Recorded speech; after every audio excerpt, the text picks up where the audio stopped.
Hello good evening everyone. Then I hope आप सभी लोग ठीक होंगे। तो बात करते हैं आज के टॉपिक पर। जैसा कि आप सभी को मालूम है, हम लोग इस टाइम अपने आईडी के फर्स्ट ईयर की फोर्थ पेपर को कवर कर रहे हैं। फोर्थ पेपर में हम लोग first and second unit already complete कर चुके हैं।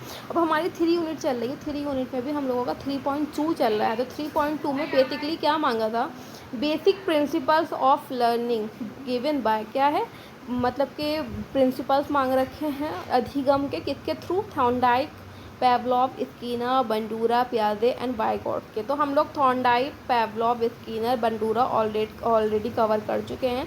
आज हम बात करेंगे पियाजे के सिद्धांत के बारे में, जो पियाजे ने दिया है अपने लर्निंग के प्रिंसिपल्स। उसके बाद हम बात करेंगे वाइगॉट्स के ऊपर। तो देखें हम ना स्क्रीन चेंज करके, पियाजे का संज्ञानात्मक विकास का सिद्धांत, पियाजे कॉग्निटिव डेवलपमेंट थ्योरी।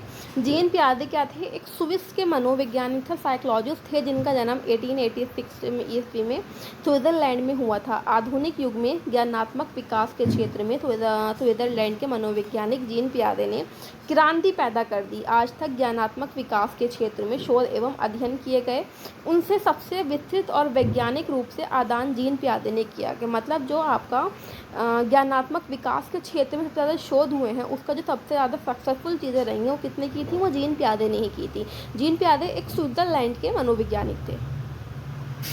यहाँ ऊपर आपको दिखाई दे रहा है कि पियाजे के जो संज्ञानात्मक विकास के जो सिद्धांत की जो अवस्थाएं हैं, वो बेसिकली इन्होंने 4 अवस्थाओं पे बात करी है। तो जीन पियाजे के बालक के संज्ञानात्मक विकास का गहराई से अध्ययन किया और मानव के मानसिक विकास की व्याख्या संज्ञानात्मक विकास के रूप में की। उसने संज्ञानात्मक विकास की 4 महत्वपूर्ण क्या बताई, अवस्थाएं बताई हैं। जीन पियाजे ने जो अपने शोध एक्सपेरिमेंट किए हैं, उसके बेसिस पे उन्होंने अपनी 4 अवस्थाएं बांट दी गई हैं एज के अकॉर्डिंग। तो हम एक एक करके उन अवस्थाओं पे बात करें। जैसे कि अभी हमने बात की थी कि 4 अवस्थाएं बताई, तो पहली उनकी अवस्था है संवेदी गतिक अवस्था, मतलब सेंसरी मोटर स्टेज। पियाजे के अनुसार जन्म से 2 वर्ष तक की आयु के बालक अपने ज्ञानेंद्रियों द्वारा प्राथमिक अनुभव प्राप्त करते हैं। जो आपकी सेंसरी मोटर स्टेज होती है, वो 2 वर्ष तक की आयु की होती है। और इसमें क्या करता है बालक, सबसे ज़्यादा अपने सेंसिस इंद्रियों के द्वारा ही क्या है, अनुभव, चीज़ों को एक्सपीरियंस करता है। पियाजे ने इस काल को संवेदी गतिक अवस्था कहा। पियाजे ने इसका नाम रख दिया संवेदी गतिक अवस्था, मतलब सेंसरी मोटर स्टेज। जन्म से 30 दिन तक की अवस्था में केवल सहज क्रियाएं करता है।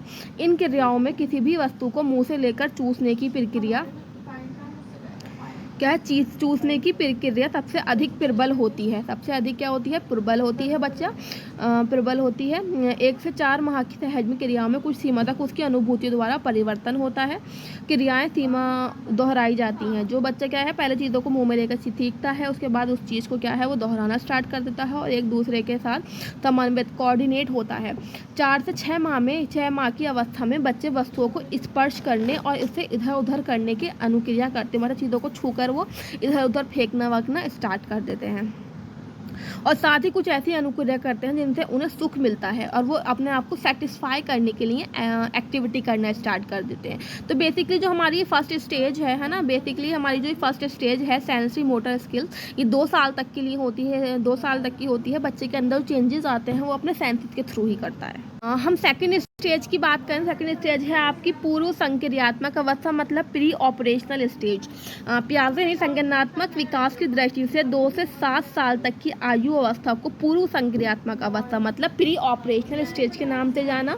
जो 2 साल तक की अवस्था थी उसे सेंसरी हम उसके नाम से जानते थे। इस अवस्था में 2 वर्ष की आयु से 4 वर्ष की आयु तक के बच्चे अपने इर्द गिर्द की वस्तुओं और प्राणियों में तथा और वस्तुओं और शब्दों में संबंध स्थापित करना स्टार्ट कर देते, मतलब फ्रेंडशिप का स्किल डेवलप करने लगते हैं। यह सब प्राय अनुकरण एवं खेल द्वारा सीखते हैं। चीज़ों को मतलब अनुकरण कॉपी करके और प्ले द्वारा सीखते हैं। पियाजे के अनुसार 4 वर्ष तक की अवस्था के सभी बच्चे निर्जीव वस्तुओं को सजीव प्राणियों के रूप में समझने लगते हैं। जो चीज़ों को क्या है वो समझते थे नॉन लिविंग, वो उस चीज़ को क्या है एक्चुअली की चीज़ प्रेजेंट है, उस तरह से सोचने लगते हैं उनके बारे में।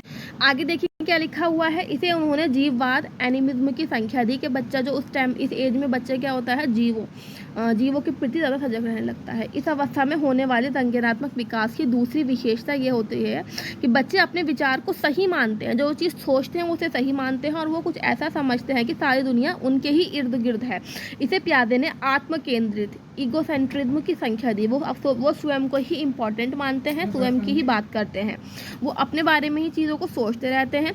4 वर्ष की आयु से 7 वर्ष की आयु तक की अवस्था में बालक भाषा सीखने लगते हैं और चिंतन एवं तर्क करने लगते हैं। क्या है, चीज़ों के बारे में सोचने लगते हैं और क्या है, उसके बारे में डिबेट करने लगते हैं, परंतु उनके चिंतन एवं तर्क में कोई क्रमबद्धता नहीं होती। क्या है, वो अपने आप को ही सही मानते हैं, वो एक लॉजिकल बात नहीं करते।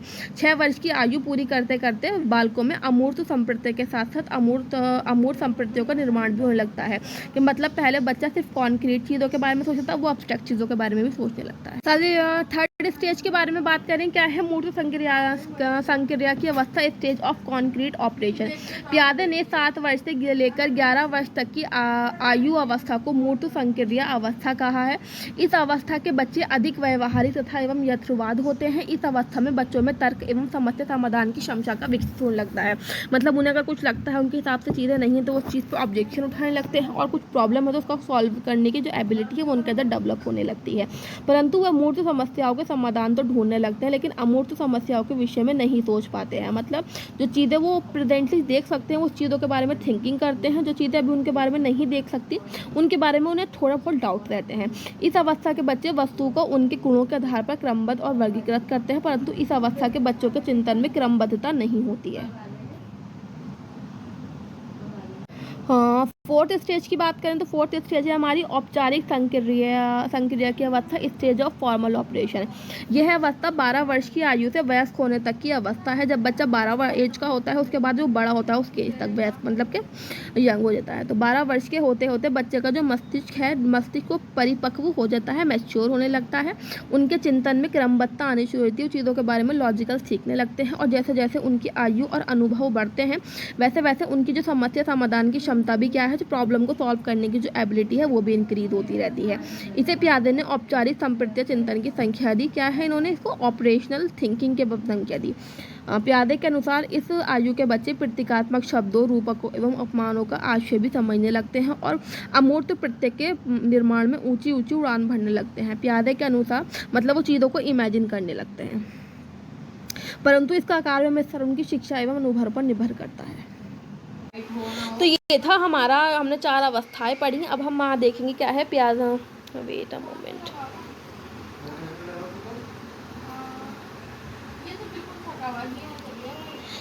अब है ये क्या दे रखा है, प्यादे के संज्ञानात्मक विकास के सिद्धांत के महत्वपूर्ण संप्रत्यय, important concept in Piaget theory of cognitive development.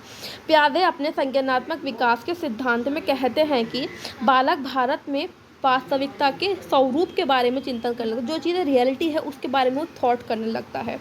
उसे खोज करने की, उसे सर्च करने की शक्ति ना तो बालक में परिपक्वता स्तर पर और ना सिर्फ उसके अनुभव पर निर्भर करती है। मतलब बच्चे के मैच्योरिटी के बारे में ना उसके लेवल पर निर्भर करती है, ये बात कर रखी है, बल्कि इन दोनों की क्या है वो आपस में अंतःक्रिया द्वारा निर्धारित होती है। प्यादे के संज्ञानात्मक विकास के सिद्धांत में महत्वपूर्ण संप्रत्यय इस प्रकार है। फर्स्ट है आपका अनुकूलन। प्यादे के अनुसार बालकों में वातावरण के साथ सामंजस्य स्थापित करने की जन्मजात प्रवृत्ति होती है कि मतलब कि किस तरह से वो वातावरण के साथ एडजस्ट करता है। तो जो उसके अंदर वो एबिलिटी होती है वो बाय बर्थ होती है। ये क्या होता है, जो प्रोसेस होता है वो आपका अनुकूलन या एडेप्टेशन का प्रोसेस होता है। आगे बात करें आत्मसात्करण। आत्मसात्करण से अभिप्राय है कि वह बालक अपनी समस्या का समाधान करने के लिए अथवा वातावरण के साथ सामान्य स्थापित करने हैं तो पूर्व में सीखी गई क्रियाओं का सहारा लेता है। आत्मसात्करण क्या होता है कि वो प्रेजेंट में चीज़ों के साथ डील करने के लिए जो उसने पहले चीज़ों को सीख रखा है वो उसका सहारा लेने लगता है, तो उसे हम आत्मसात्करण। इसके बाद ही हमारा समायोजन के अंतर्गत पूर्व में सीखी गई क्रिया काम में नहीं आती हैं, बल्कि इनमें अपनी योजनाएं और व्यवहार में परिवर्तन लाकर वातावरण के साथ सामंजस्य स्थापित करने की कोशिश करता है। कि जो उन्होंने अपना प्रेजेंट में सीखा वो चीज़ यहाँ पे काम नहीं करती अकॉर्डिंग टू समायोजन के, जो अब वो सीख रहे हैं उस में, और अपने व्यवहार में परिवर्तन लाकर वो वातावरण से क्या है एडजस्टमेंट करके ही चीज़ों को करना स्टार्ट करता है। उसके बाद है साम्य धारण। इस प्रकार का प्रत्यय अनुकूलन से मिलता है, जो हमने अडेप्टेशन में देखा था। साम्य धारण में बालक आत्मसातकरण एवं समायोजन के बीच क्या करता है, एक संतुलन बना के रखता है। साम्य धारण प्रत्यय में बालक आत्मसातकरण व समायोजन दोनों का प्रयोग करता है। उसके बाद है संरक्षण। संरक्षण में क्या होता है, संरक्षण से अभिप्राय वातावरण में परिवर्तन तथा स्थिति को पहचानने व समझने की क्षमता से है। क्या आपका इन्वायरमेंट है, क्या उसमें चेंजेस आ रहे हैं, क्या आपकी कंडीशन है, उस सबको आइडेंटिफाई करने में और उसको अंडरस्टैंड करने की क्षमता की एबिलिटी होती है। किसी वस्तु के रूप में परिवर्तन और उस वस्तु के तत्वों में परिवर्तन से अलग करने की क्षमता थी। चीज़ों को बड़ी हुई, उसका कलर चेंज हुआ, इस तरह की चीज़ों में। फिर है आपका संज्ञानात्मक संरचना। बालक में किसी भी मानसिक संगठन या मानसिक क्षमताओं के सेट को संज्ञानात्मक संरचना कहते हैं, कि जो आपका मानसिक एबिलिटी और मानसिक आपकी क्या है वो एक कैपेसिटी है, उसको सेट करने वाला प्रोसेस है। आगे देखिए क्या लिखा हुआ है, मानसिक प्रक्रिया मेंटल प्रोसेस। बालक द्वारा किसी समस्या के समाधान पर चिंता करना मानसिक प्रक्रिया कहलाता है। कोई भी प्रॉब्लम है, उस प्रॉब्लम को सॉल्व करने के लिए जो आपका चिंतन चलता है, थिंकिंग चलती है, वो आपका प्रोसेस मेंटल प्रोसेस कहलाता है। स्कीमा व्यवहारों में संगठित पैटर्न में को जिसे आसानी से दोहराया जा सके, जैसे कार चलाने के लिए कार स्टार्ट करना, गियर लगाना, स्पीड देना आदि। कार्य जो भी आप कोई भी एक्टिविटी कर रहे हो, उस एक्टिविटी से संबंधित आपको जो भी कार्य करना है उसको आपका स्कीमा के नाम से जानते हैं हम लोग।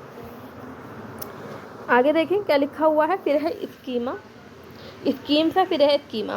स्कीमा से तात्पर्य है मानसिक संरचना था जिसका सामान्यकरण किया जा सके, जो भी अंदर हमारे मेंटल प्रोसेस चल रहा है उस चीज़ को हम जनरलाइज कर सकें। फिर है हमारा विकेंद्रीकरण। विकेंद्रीकरण में क्या होता है, किसी भी वस्तु या चीज़ के बारे में वस्तुनिष्ठ या वास्तविक ढंग से सोचने की क्षमता, कि जो कोई भी है उसको रियलिटी के बेसिस पर उस चीज़ के बारे में थिंकिंग करना, इट इज़ कॉल्ड विकेंद्रीकरण। प्रारंभ में बालक ऐसा नहीं सोचता है, परंतु 2 साल का होते होते वो वस्तु के बारे में वास्तविक ढंग से सोचने लगता है। अब हम बात करेंगे प्यादे के संज्ञानात्मक विकास के शैक्षणिक उपयोग पर। Educational application of Piaget cognitive development. तो पढ़ें क्या लिखा हुआ है, प्यादे के संज्ञानात्मक विकास सिद्धांत में कहा गया है कि अध्यापक अपने आप को विद्यार्थी के स्थान पर रखे। जो भी टीचर है वो अपने आप को क्या है स्टूडेंट के उस पर रखे और उनकी समस्याओं को विद्यार्थियों की दृष्टि से देखे। जो भी बच्चों की दृष्टि है उसको वो एक स्टूडेंट के तौर पर ही देखे। इसे साक्षात्कार, इंटरव्यू के तौर पर क्वेश्चन करके, निरीक्षण करके, जैसा भी बच्चा कंफर्टेबल है उस चीज़ में एक चीज़ करे। अध्यापक को ये चाहिए कि वह छात्रों को स्वयं सीखने दे और उन्हें अधिगम को स्वयं संचालित करने दे। जैसा बच्चा चाहता है उसकी बेसिस पे वो चीज़ों को करे। बालक अपने ज्ञान का निर्माण स्वयं कर सकते हैं। उनके सीखने के निर्माण का अलग ढंग होता है। हर बच्चा अपना अलग प्रोसेस के साथ सीखता है, अतः उन्हें सुविधाएं देकर स्वयं सीखने का अवसर देना चाहिए। बच्चे को आपको सिर्फ मौके देने हैं सीखने का। बच्चा अपने तौर पर खुद ही चीज़ों को लर्न कर सकता है। छात्रों को जितना अधिक करके सिखाया जाए, मतलब चीज़ों बच्चों को करके सीखने पर बल दिया जाना चाहिए। बच्चों को आप सिर्फ मौके दो, बच्चा उस चीज़ को खुद ही करेगा। प्यादे के अनुसार संज्ञानात्मक या मानसिक विकास निरंतर चलने वाली प्रक्रिया है। अकॉर्डिंग टू जीन प्यादे साइकोलॉजिस्ट से जो आपकी कॉग्निटिव और आपका मेंटल डेवलपमेंट है वो जीवन पर्यंत चलता है। तो ये था हमारा जीन प्यादे का सिद्धांत एक्सपेरिमेंट हमने पढ़े। ये थे इनके basic principles of learning. Then I hope आपको चीज़ें समझ में आई होंगी। Then thank you for watching my video.